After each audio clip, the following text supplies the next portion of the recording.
Lucas. Okay, so I forgot to tell you previously that this type of problem, like this type, not this type. I mean, this is also one, but these two are both like greedy problems, and What? Are both what? greedy, like, yes. Why is it? So it's called that because the idea is that the best choice now is the same as the short-term best choice is the same as the long-term best choice. So you can just keep picking the best choice. You know what I mean? Basically, you don't have to think too much. You just like do it in a certain order and then it will be best. Yeah. Okay. Okay, so let's look at this problem.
Can you sort it by ending time?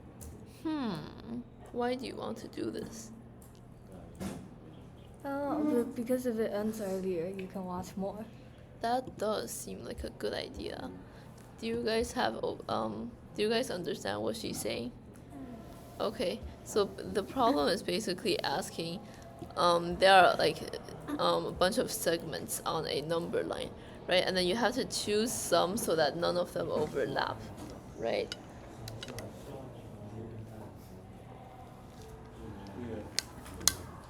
And you want to choose like the greatest number of segments possible. So right now you have this bunch of segments. Okay, the rows don't mean anything. They're just for me to put more stuff inside. Okay. So let's say that you can pick any of these segments first, but which one should you pick so that you can watch the most amount of movies later? The one with the shortest duration? Shortest duration? So for example, if there was one like super short movie here, does that mean you should watch this one first?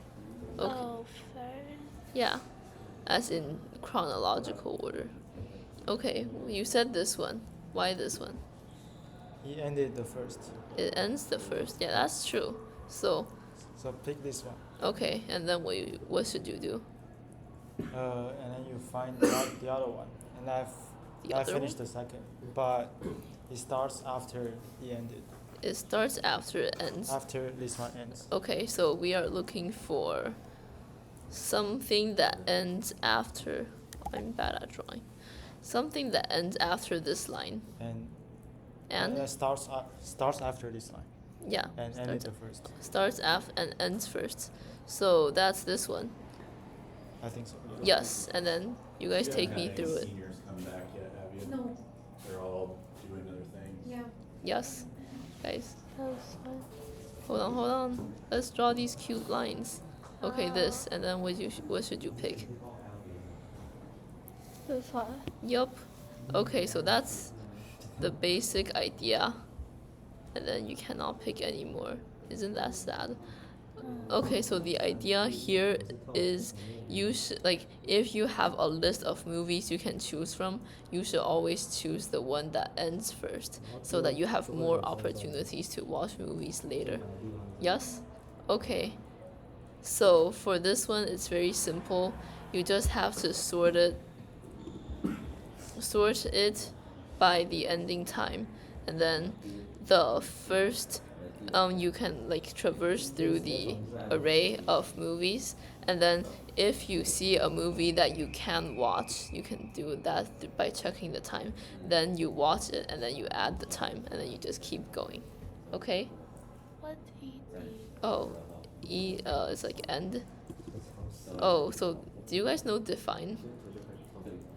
Yeah. Yeah, so when you're using pairs, it's often helpful to like name the, okay, so like when you're using pairs, you have first and second, that's the default, but sometimes it's like first and second is not really a good name for things, so you can define like here ed stands for end, because if you actually type end, hold on, well, you could type end in capital letters, but if you do end in like lowercase, then the program will think that's something else, because that's like a reserved word. Same for start. So that's why I used ed and st for like start and end. So yeah, remember that when you sort like a vector of pairs or anything of pairs, it will take in the first one. It will sort by the first one first, and then if there are two elements with the same first element, it will sort it by the second one. Okay? Yeah, that's it. Go write it. Don't write it in Python. Python is disgusting.